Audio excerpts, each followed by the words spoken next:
Palavra da Verdade, com Hernandes Dias Lopes. Nessa conferência do Espírito Santo, vem ao meu coração o fato de que nós não podemos exagerar a importância da pessoa e da obra do Espírito Santo. É o Espírito Santo quem nos regenera. É o Espírito Santo quem nos convence de pecado. É o Espírito Santo quem nos batiza no corpo de Cristo. É o Espírito Santo quem nos sela como propriedade exclusiva de Deus. É o Espírito Santo que é o penhor, a garantia de que o Deus que começou a boa obra em nós vai completá-la até o dia de Cristo Jesus. É o Espírito Santo que nos dá dons espirituais. É o Espírito Santo quem produz o fruto em nossa vida, o caráter de Cristo. É o Espírito Santo quem nos transforma em templo da morada de Deus.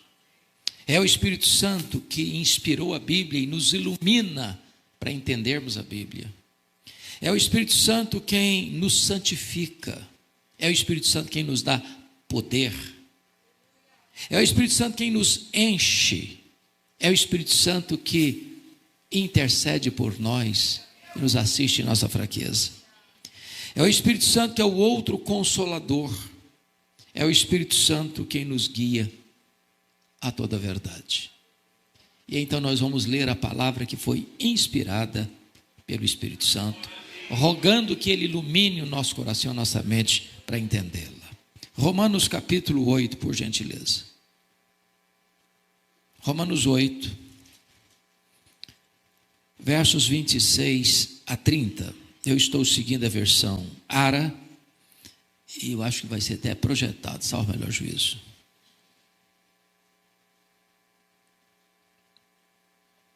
Antes de ler esse texto, todos sabem que Romanos é o grande manifesto cristão. É o Evangelho segundo Paulo. É a obra teológica mais robusta que foi escrita. Talvez o livro mais importante na história da igreja. Foi com a leitura de Romanos que Aurélio Agostinho foi convertido. Foi através da leitura de Romanos que o monge agostiniano Martinho Lutero teve uma experiência com Deus e levantou a bandeira da reforma. Foi através da leitura do prefácio de Lutero à carta de Romanos que John Wesley experimenta um grande avivamento espiritual na sua vida e, por conseguinte, em toda a Inglaterra. Então, os estudiosos dizem que esta carta é a cordilheira do Himalaia de toda a revelação bíblica. E eu estou inclinado a crer que é verdade. E se Romanos é a cordilheira do Himalaia, então Romanos 8 deve ser o pico do Everest. Porque aqui você encontra a obra do Espírito Santo. Aqui você encontra a segurança da salvação que Ele, nos regenerando e nos assistindo, nos fornece. E esse texto diz assim, a partir do verso 26. Também o Espírito semelhantemente nos assiste em nossa fraqueza. Porque não sabemos orar como convém, mas o mesmo Espírito intercede por nós sobremaneira com gemidos inexprimíveis. E aquele que sonda os corações, sabe qual é a mente do Espírito? Porque segundo a vontade de Deus é que Ele intercede pelos santos. Sabemos que todas as coisas cooperam para o bem daqueles que amam a Deus, daqueles que são chamados segundo o seu propósito.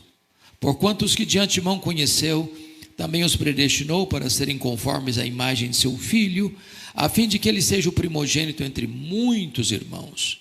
E aos que predestinou, a esses também chamou. E aos que chamou, a esses também justificou. E aos que justificou, a esses também glorificou. Bom, eu quero fazer uma declaração contundente, talvez até provocante. E a declaração é esta: nem todas as pessoas que planejam e desejam vencer na vida, vencem na vida. Isso é um fato. E eu queria ilustrar esse fato com a saga esportiva brasileira. Claro que eu não vou recordar vocês a goleada de 7-1. Eu vou trazer à memória esclarecida de vocês fato anterior, 1950.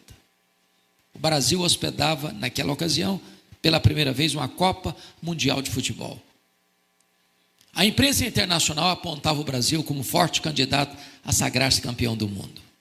Para não frustrar a expectativa, o Brasil abre aquele campeonato no Maracanã, construído para aquela finalidade, goleando o México por 4-0. Vem para São Paulo e empata com a Suíça por 2-2. Depois ganha da então Iugoslávia por 2-0, classificando-se para a fase seguinte. Quando vai para a fase seguinte, o Brasil se torna um fenômeno, porque ele goleou a Suécia por 7-1. Vai para a semifinal e goleou a Espanha por 6-1. E no dia 16 de julho de 1950, o Brasil entra no Maracanã, com 198 mil torcedores, dependendo apenas de um empate com o Uruguai para sagrar-se campeão do mundo. No Brasil inteiro se festejava, as bandeiras eram desfraldadas, as pessoas dançavam nas praças e nas ruas, já comemorando antecipadamente a vitória. Para não frustrar, novamente, a expectativa, o Brasil entra em campo e faz 1-0 no primeiro tempo. Quase que volta para o segundo tempo com a faixa de campeão no peito. A partida começa, o Uruguai empata o jogo. Mas o Brasil ainda era o campeão do mundo. Mas antes da partida encerrar, o Uruguai fez 2-1. E o Maracanã cobriu-se de silêncio.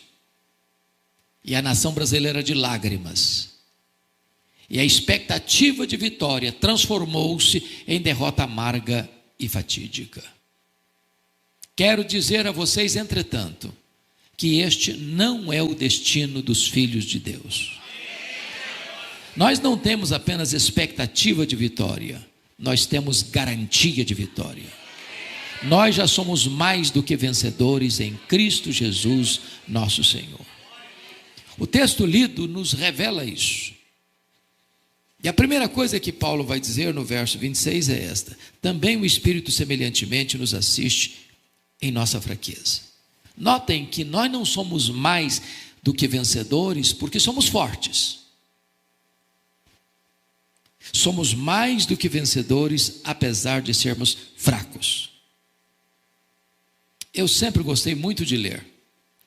E praticamente todas as semanas eu visito alguma livraria para ver o que está saindo. E vocês muito bem sabem que os livros mais publicados no Brasil e no mundo são os livros de autoajuda. E os livros que ensinam você a ficar rico rápido. Eu acho que eu não estou lendo direito esses livros. Mas esses livros dizem para você: você é forte. Você é um gigante. Há poder nas suas palavras. Basta fazer cócegas no seu interior, levantar-se-á daí um gigante. Quando eu olho para a Bíblia, ela diz exatamente o contrário. Ela diz que nós somos fracos. Fracos, mas muito fracos. Por exemplo, nós temos fraquezas físicas. Querendo ou não, gostando ou não, o tempo vai esculpindo em nosso rosto algumas rugas indisfarçáveis. As meninas mais inteligentes do que os homens driblam isso melhor, com um bom cosmético. Às vezes acorda de manhã e é um caos. Põe um bom cosmético, vira um cosmos.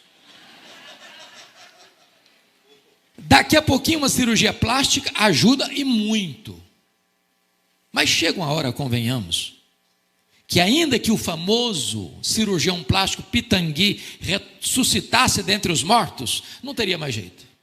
As pernas ficam bambas, os joelhos trôpegos, as mãos descaídas, os olhos embaçados. E diz os entendidos que cada fio de cabelo branco que brota na nossa cabeça é a morte nos chamando para um duelo.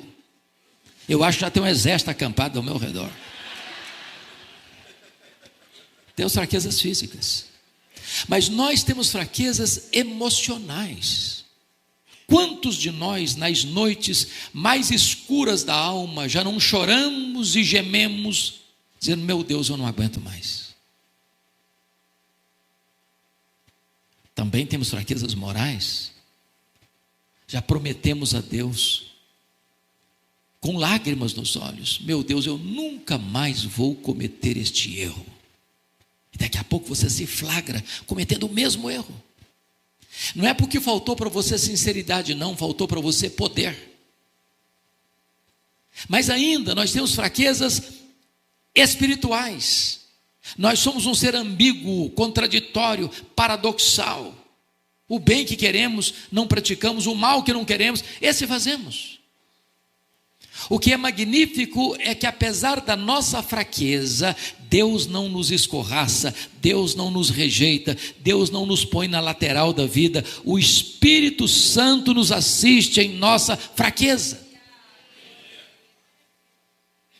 A ideia do texto é que a vida é um fardo tão pesado que nós não conseguimos carregar esse fardo sozinho. Tem muita gente, meus irmãos, que não aguentam mais o fardo da vida. Por isso entopem as veias de drogas. Por isso se embriagam nas mesas de botequim. Por isso flertam com a própria morte, saltando no abismo do suicídio. Mas em vez de nós sermos esmagados pelo fardo da vida, o Espírito Santo vem e toma esse fardo por nós e nos assiste em nossa fraqueza. Ele tem nos assistido, Ele tem nos fortalecido, Ele tem nos consolado, Ele tem nos renovado, Ele tem nos enchido de poder, Ele tem nos assistido de uma maneira tão extraordinária. Mas você pergunta: por que nós somos fracos? Em que consiste a nossa fraqueza? Em que poros transpira, transborda a nossa fraqueza?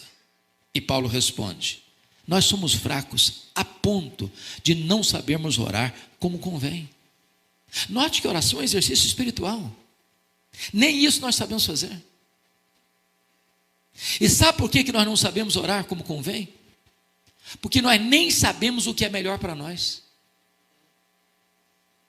Às vezes pedimos para Deus uma pedra pensando que estamos pedindo um pão. Às vezes pedimos para Deus uma cobra pensando que estamos pedindo um peixe. Às vezes pedimos para Deus um escorpião pensando que estamos pedindo um ovo. Às vezes pedimos para Deus o que vai nos destruir pensando que estamos pedindo aquilo que vai nos dar vida. Deixa eu me dizer, Deus ama tanto você, Deus gosta tanto de você, Deus se importa tanto com você, que Ele não dá o que você quer. Ele dá o que você precisa. Ele dá o melhor. Eu não sei orar como convém. Então, para os rapazes e moças aí, fica calmo, tá? Se Deus bota uma placa com letras vermelhas de neon dizendo não insista não. Deus enxerga na curva. Deus enxerga no escuro. Ele está te livrando. Calma o seu coração. Quando José queria sair do Egito, aliás, da prisão do Egito, ele pediu ao copeiro do faraó para lembrar-se dele. Ele esqueceu. Eu imagino que o José deve ter ficado frustrado e aborrecido. E por que ele não saiu da prisão quando ele queria sair da prisão? Porque se ele fosse sair quando queria, ele seria talvez um bom lavador de pratos no copo do faraó, no palácio do faraó. Mas nesses 2 anos, Deus estava construindo a rampa do palácio para ele sair da prisão e ser governador do Egito. Jesus nos ensinou a orar. E assim nos ensinou: pedi, dar-se-vos-á. Buscai e achareis. Batei e abrir-se-vos-á. Porque todo o que pede, recebe. Todo o que busca, encontra. Todo o que bate, abrir-se-lhe-á. Isso foi o que ele ensinou. Às vezes nós entendemos o contrário.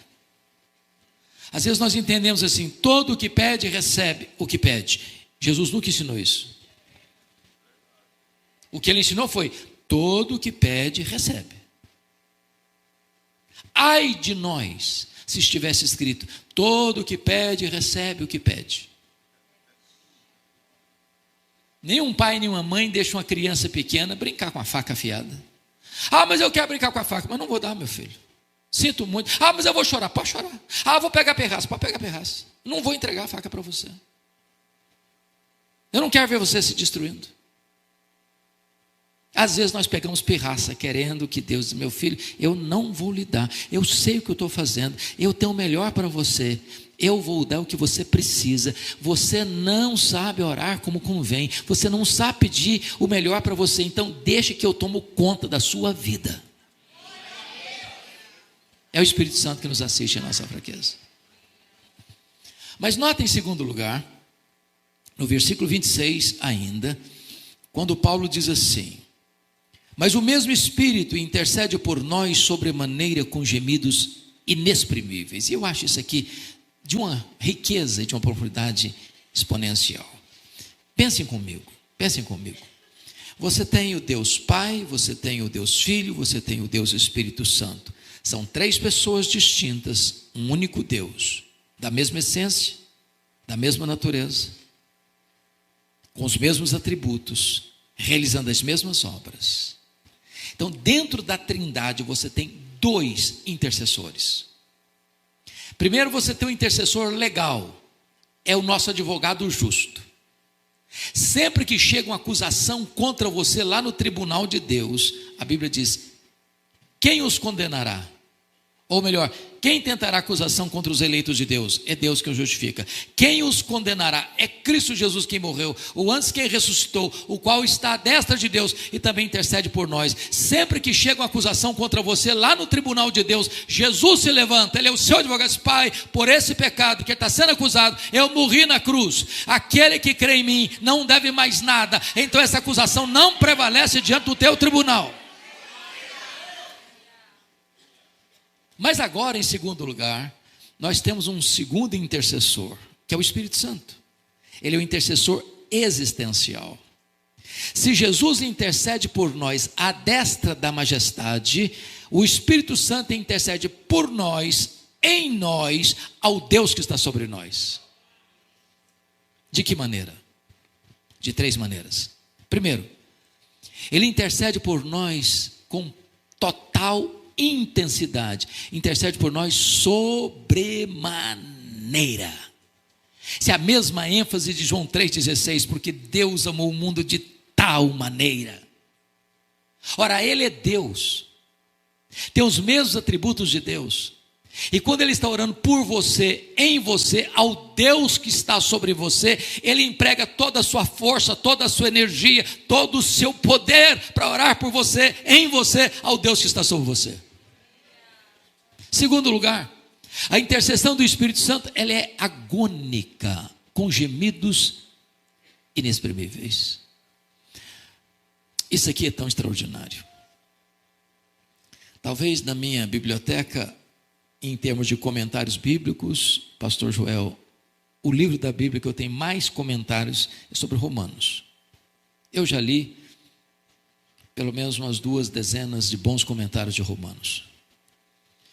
Eu nunca encontrei qualquer exegeta, hermeneuta ou intérprete das Escrituras que pudesse mergulhar nas profundezas do que está escrito aqui. Ele intercede por nós com gemidos inexprimíveis. A pergunta é: o que é um gemido? O gemido é uma expressão tão intensa de sentimento e de dor que você não consegue articular em palavras. Então você geme. Ora, mas o Espírito Santo é Deus. Portanto, Ele conhece todas as línguas, todos os idiomas, todos os dialetos, de todos os povos, de todos os tempos, de todos os lugares. Ele conhece a língua dos anjos, Ele conhece a língua dos homens, Ele conhece a linguagem do céu, Ele conhece a linguagem da terra. E quando Ele está orando por você, ao Deus que está por você, em você, Ele não encontra sequer uma língua, nem no céu, nem na terra, e então Ele geme com gemidos inexprimíveis. Com essa intensidade e com essa agonia.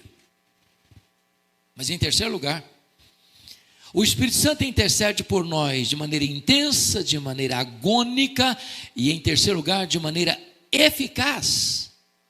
Porque o verso 27 nos explica: aquele que sonda os corações, sabe qual é a mente do Espírito, porque é segundo a vontade de Deus é que Ele intercede por nós. Se eu não sei orar como convém, o Espírito Santo sabe. O Espírito Santo nunca vai interceder por você, em você, ao Deus que está sobre você, na contramão da boa, agradável e perfeita vontade de Deus. Pois bem, Paulo prossegue no verso 28 e usa uma palavra extraordinária, começando o verso 28. Como é que ele começa? Sabemos. Essa palavra sabemos, ela vem de um termo da matemática, é um termo exato. Aqui não é a linguagem da conjectura hipotética, aqui é a linguagem da certeza experimental. Ele não diz sentimos, ele diz sabemos. É garantia, é segurança. E sabemos o quê? Que algumas coisas, que as melhores coisas, não. Que todas as coisas cooperam para o bem daqueles que amam a Deus. Esse versículo, irmãos, ele é tanto desesperador, quanto muito consolador. Porque às vezes nós queremos usar só nas horas boas. Todas as coisas cooperam. E quando a enfermidade chega? E quando você é despedido da empresa? E quando o luto bate à porta da sua família?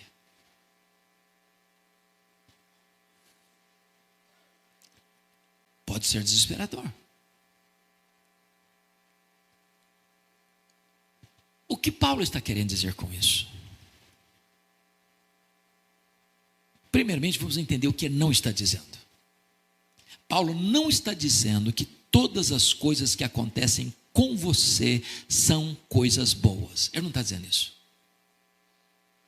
Aliás, uma frase de efeito de livro. Por que coisas boas acontecem com pessoas ruins? E por que coisas ruins acontecem com pessoas boas? Eu quero dizer para você que crente enfrenta problema. Crente fica doente. Crente bate carro. Crente enfrenta acidente. Crente chorador do luto. Crente enfrenta até bala perdida na rua. Crente é sequestrado.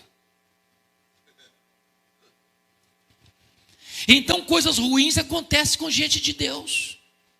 Quem está falando isso é Paulo. Se pensa num cara que atraía tempestade, Paulo era um deles. Por onde Paulo passava, ele enfrentava problema. Era preso aqui, era açoitado ali, batia no cara com varas acolá, enfrentava naufrágio aqui, era acusado acolá. O homem vivia uma luta tremenda e constante. Mas ele diz, sabemos que todas as coisas cooperam para o bem daqueles que amam a Deus. Segundo, Paulo não está dizendo que as coisas se encaixam por si mesmas, como o pastor brincou agora há pouco. Vou dar uma olhadinha no horóscopo para ver se o negócio está bom para o meu lado, se os astros estão a meu favor. Vou dar uma olhadinha em que roupa que eu vou usar hoje para ver se o dia melhora para mim. As coisas se encaixam. Não existe esse negócio não. Não existe isso não existe coincidência, não existe azar, não existe sorte, não existe determinismo, não existe olho gordo, não existe macumba para crente. A nossa vida está nas mãos do Deus Todo-Poderoso. A sua vida está guardada, protegida por aquele que tem as rédeas da história em suas mãos. As coisas não se encaixam como que não coincidência, não. Quem está tecendo os fios da sua vida é o tapeceiro divino. Tem hora que tem coisa assim difícil, tem hora que tem cores mais fortes, tem hora que tem cores mais leves. Ao final, isso vai ser um produto maravilhoso. Terceiro, Paulo não está dizendo que todas as coisas cooperam para o bem de todas as pessoas. Quem semeia vento, colhe tempestade. Quem semeia na carne, da carne colhe corrupção. Mas se você ama Deus, Deus está trabalhando as circunstâncias da sua vida, para que ao fim tudo seja feito para o seu bem. Me permita dizer isso. Tem hora que você não consegue entender o que Deus está fazendo. É verdade. Preste atenção nisso. Se eu conseguisse entender quem é Deus plenamente e tudo que Ele está fazendo, eu seria parecido com Ele, igualzinho a Ele. Eu sou pequeno, eu sou limitado, eu sou fraco. Deus é soberano. Então deixa eu lhe dizer algo. Se você não está entendendo o que Deus está fazendo na sua vida, você pode entender quem é Deus. Ele é bom, Ele é soberano, Ele é seu Pai. Ele está trabalhando por você e não contra você. Me permita ilustrar. Quando Albert Einstein veio à América depois do sucesso da teoria da relatividade, uma repórter perguntou para a esposa dele, que o acompanhava, assim: a senhora compreende a complexa teoria da relatividade pela qual o seu marido é tão famoso no mundo? Ela respondeu: não, eu não compreendo a complexa teoria da relatividade pela qual meu marido é tão famoso no mundo, mas eu compreendo o meu marido. Eu posso não saber tudo o que Deus está fazendo comigo, mas eu posso saber que Deus é bom, que Ele é meu Pai, que Ele tem o melhor para nós. Igual aquele menino que caminhava pela rua, feliz da vida, com um pacote nos braços, correndo alegre, feliz. Alguém aborda o menino e diz: meu filho, o que você está fazendo? Por que você está tão alegre assim? É por causa desse pacote? O que tem desse pacote aí? Eu não sei o que tem desse pacote aqui não. Mas por que você está tão alegre então? Porque foi meu pai que me deu. Meu pai só me dá coisa boa. Me permite ilustrar de outra maneira. Quem já leu As 5 Linguagens do Amor de Gary Chapman? Alguns, vários aqui. Quando ele era criança, brincando aos pés da mamãe dele, a mãe estava fazendo um bordado à mão. E ele olhou o bordado de baixo para cima, pelo avesso, e não conseguiu conter. E disse: mamãe, mas que coisa horrível o senhor está fazendo. As linhas estavam soltas. A mãe compreendeu o dilema dele, pegou no colo, mostrou o bordado de cima para baixo. Tinha beleza, tinha harmonia, tinha cores. Tem hora que nós olhamos para a nossa vida como uma criança olha o bordado pelo avesso. As linhas estão soltas, as coisas não se encaixam. Mas haverá um dia em que Deus vai botar você no colo dele, vai mostrar a sua vida de cima para baixo, e então você vai compreender que sempre Deus esteve trabalhando para o seu bem. Agora, a pergunta é: que bem é esse? Que bem é esse? Será que é ser rico? Ser rico é uma bênção. É ter saúde? Ter saúde é uma bênção. É ter sucesso profissional? Ter sucesso profissional é uma bênção. É ter uma família maravilhosa? Ter uma família maravilhosa é uma bênção. Que bem é esse? Que todas as coisas cooperam para ele. A resposta está no verso 29. E no verso 29 está escrito que Deus nos predestinou para sermos conformes à imagem do seu Filho. Sabe qual é o grande projeto de Deus na sua vida? Não é você ser rico, não é você ser famoso. Isso pode até vir a reboque. O grande projeto de Deus na sua vida é fazer de você uma pessoa parecida com Jesus.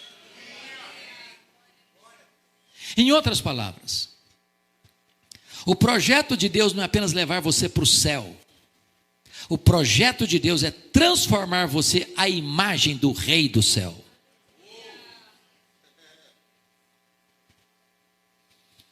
Como isso acontece? O verso 30 responde: aos que Deus predestinou, a esses Deus também chamou. Sabe o que Paulo está dizendo? Que tudo começa com Deus e não com você. Não fui eu quem escolhi a Deus, foi Deus quem me escolheu. Não fui eu quem achou Jesus, ele não estava perdido, perdido estava eu. Foi ele que me achou. Não foi eu que comecei a amar a Deus e então, em resposta ao meu amor por Ele, Ele passou a me amar. Não. Ele me amou primeiro. O meu amor por Ele é um refluxo do fluxo do amor dEle por mim. E então Paulo diz assim: aos que Deus predestinou, a esses Deus também chamou. E esse chamado, nas palavras do próprio Jesus, é a voz do pastor. As minhas ovelhas ouvem a minha voz. É a voz do Evangelho. É a voz que ecoa desse púlpito domingo após domingo. É a pregação das Escrituras.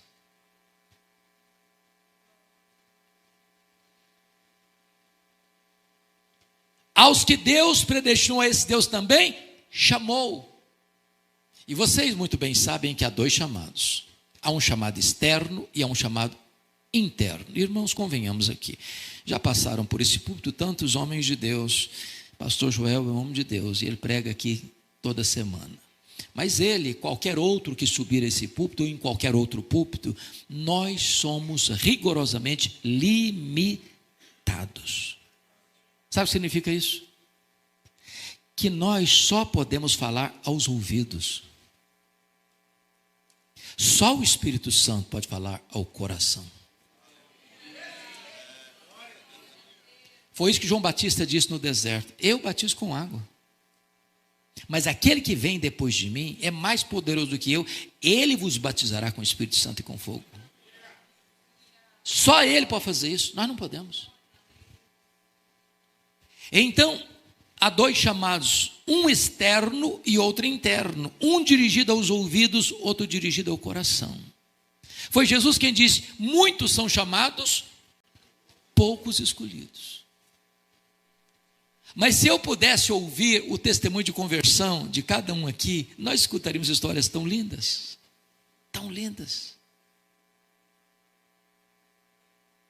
Quando a pessoa ouve o Evangelho, o Espírito Santo vem, tira o tampão dos ouvidos, tira a venda dos olhos, vai lá dentro, tira o coração de pedra e dá um coração de carne.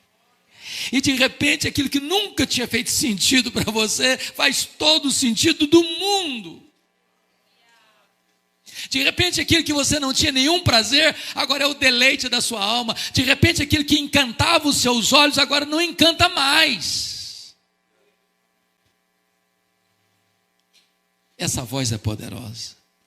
Permita ilustrar de novo. Eu estava no meu gabinete pastoral há muitos anos, lá em Vitória.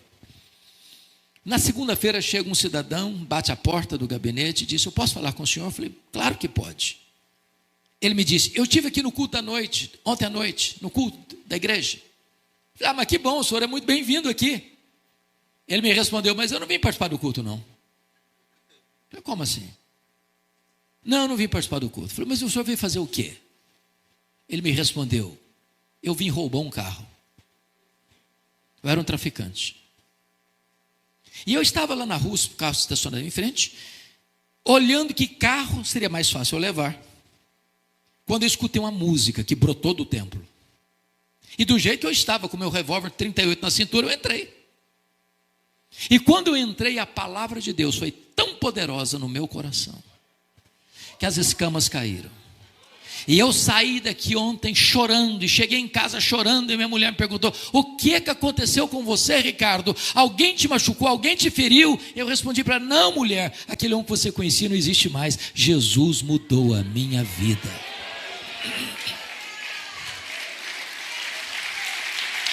Ele chama.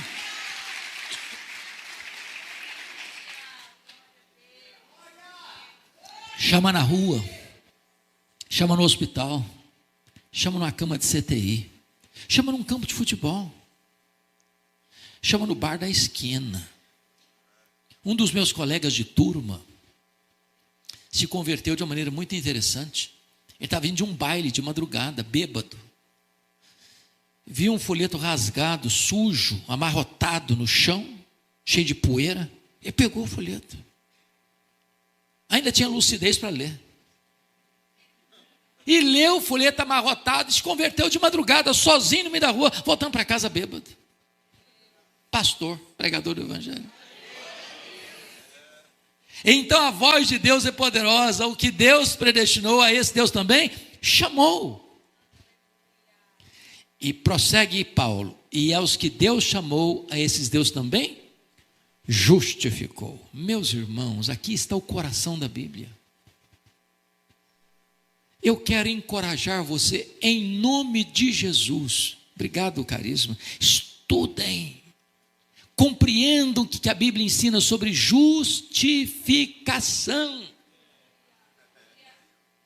Irmãos, isso é a essência da Bíblia. Justificação é um ato legal de Deus, não é um processo, como a santificação. É um ato, acontece uma única vez, nunca mais se repete. Não acontece dentro de você, não acontece lá no tribunal de Deus.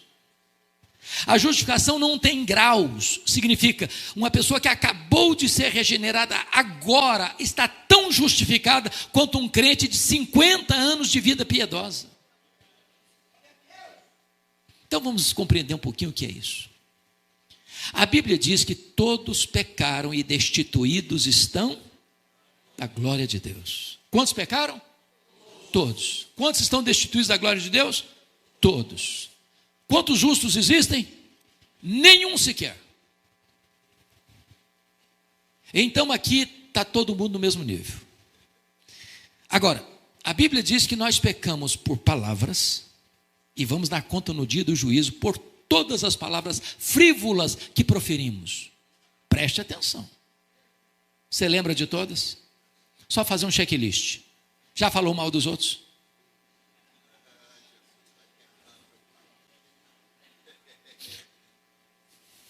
Já contou uma piada? As nossas piadas não são escandalosas não, tá? As nossas piadas são só para dar risada.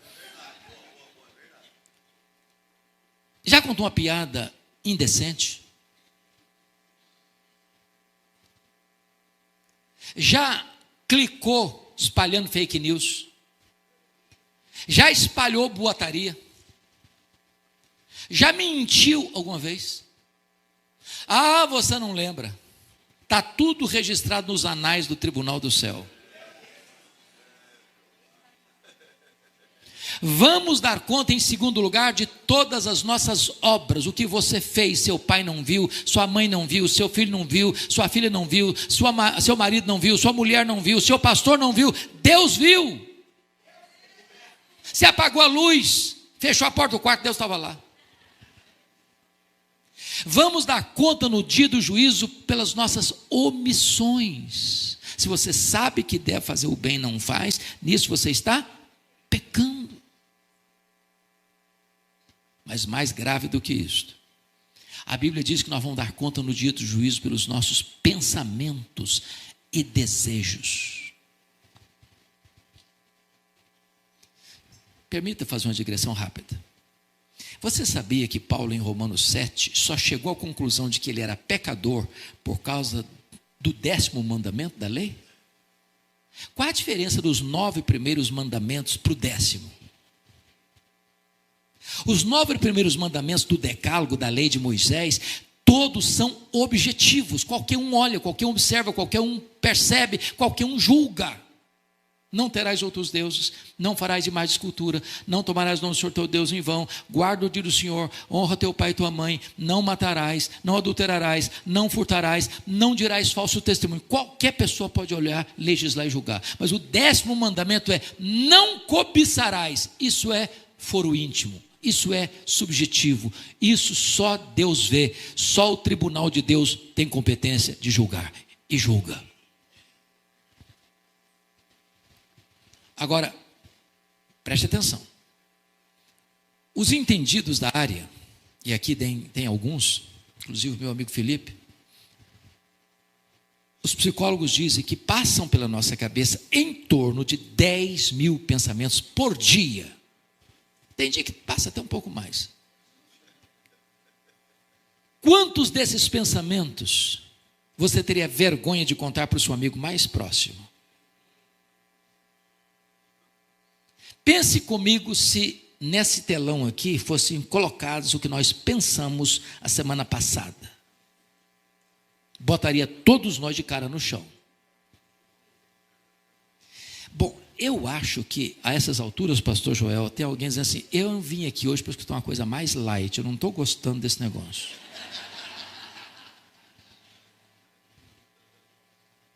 Mas então eu vou lhe fazer um elogio, mas um elogio assim muito alto. Imagine que você seja a pessoa mais piedosa de Americana. Imagine que você durante um dia inteiro não pecou nem uma vez, nem por palavras, nem por obras, nem por omissão. Imagine que desses 10.000 pensamentos por dia, você teve 9.997 pensamentos bons. Só 3 pecaminosos. Você já seria quase um anjo ambulante. Mas se você tiver só 3 pecados por dia, no final de um mês, quantos pecados você terá? 90. E no final de um ano? Quem fez comum aí? 90 vezes 12. 1.080. Vamos arredondar para 1.000, para melhorar. Se eu tivesse só 3 pecados por dia, eu estaria hoje com 66.000 pecados. Agora, pense comigo, um réu vai a júri popular, e o advogado de acusação e o promotor provam pelos autos do processo que aquele réu cometeu 66.000 violações da lei. Qual é a condição desse réu? Vai ser condenado. Bom, mas os tribunais aqui da terra, você compra juiz, você suborna testemunha, você compra sentença, o justo sai como inocente, o culpado sai como inocente. Mas eu pergunto a você, lá vai ser o reto juiz, Jesus, juiz de vivos e de mortos. Você acha que alguém vai chegar para ele e falar: dá um jeitinho para mim aqui que eu molho a tua mão, Jesus? A Bíblia diz que a alma que pecar, essa morrerá, e Deus não terá o culpado por inocente. Mas deixa eu dizer agora uma coisa complicada para você. Você não precisa ter 66.000 pecados para não entrar no céu, não. Se você tiver um único pecado, você não pode entrar no céu. Vou dizer algo mais chocante. Só gente perfeita entra no céu. Sabia disso?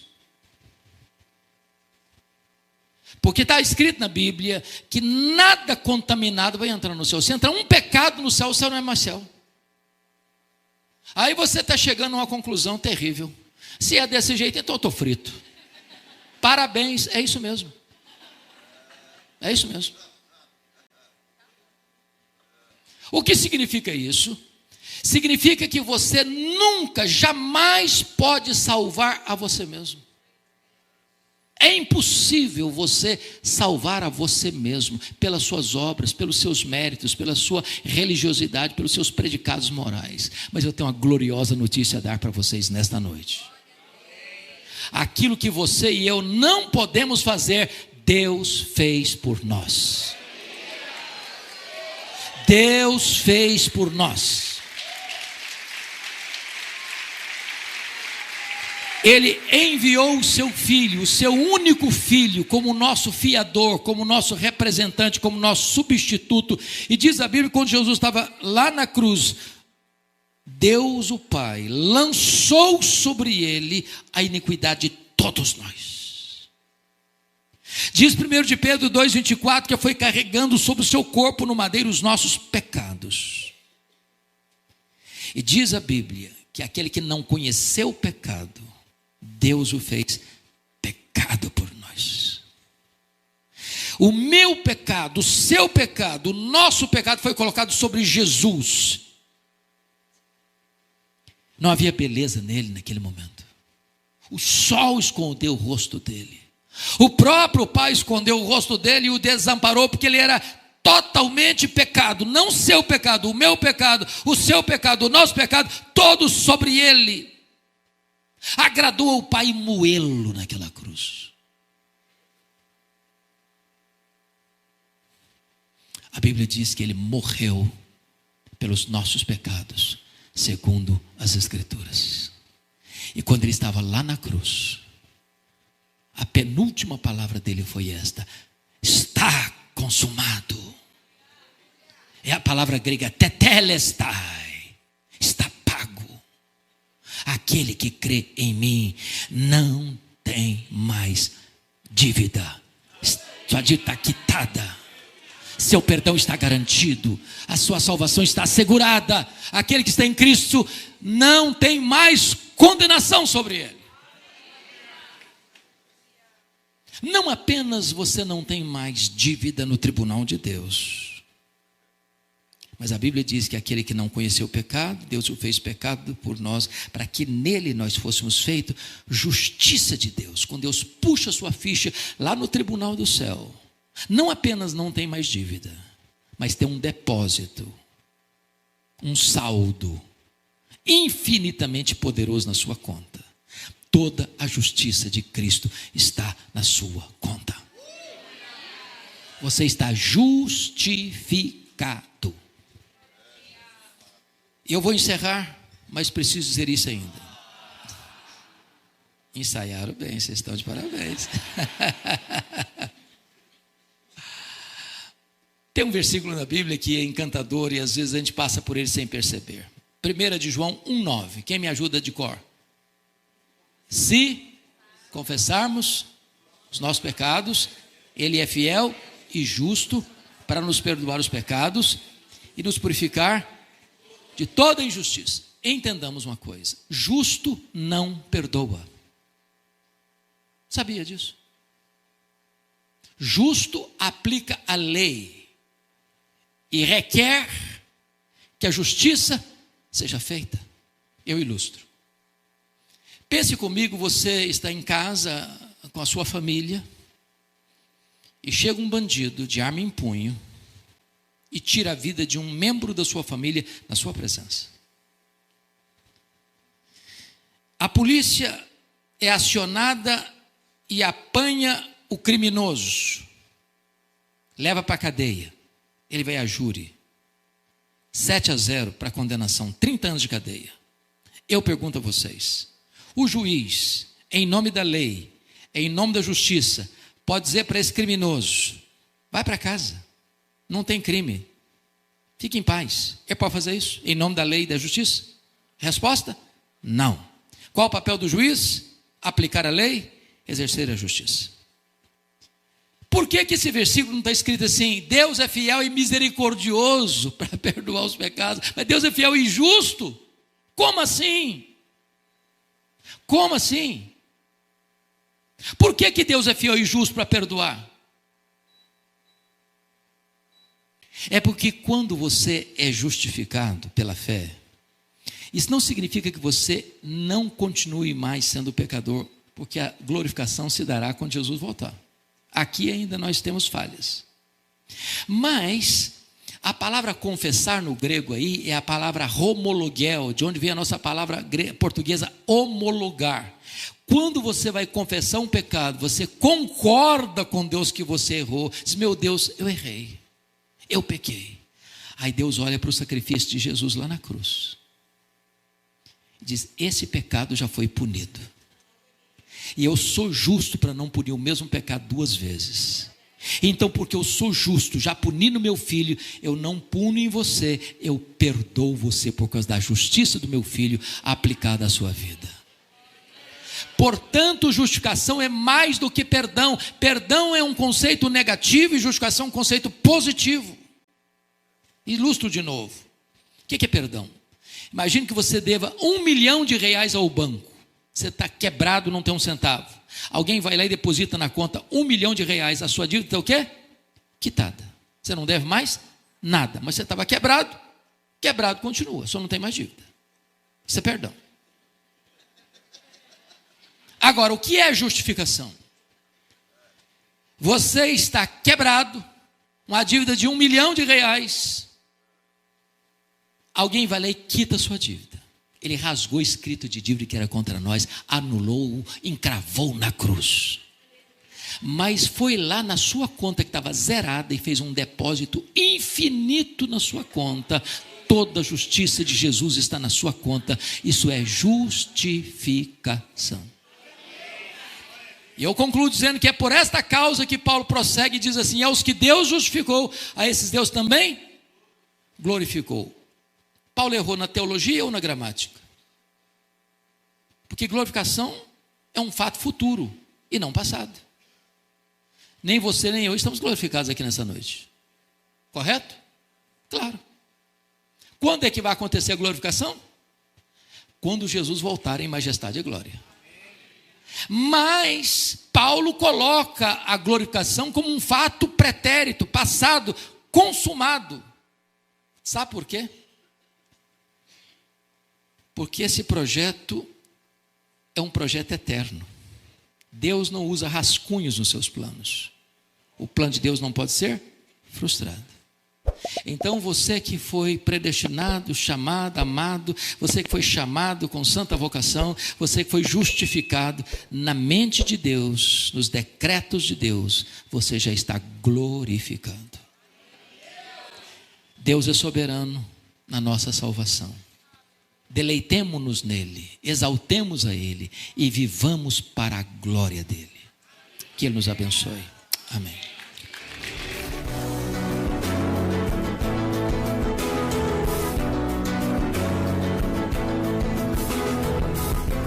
Palavra da Verdade, com Hernandes Dias Lopes.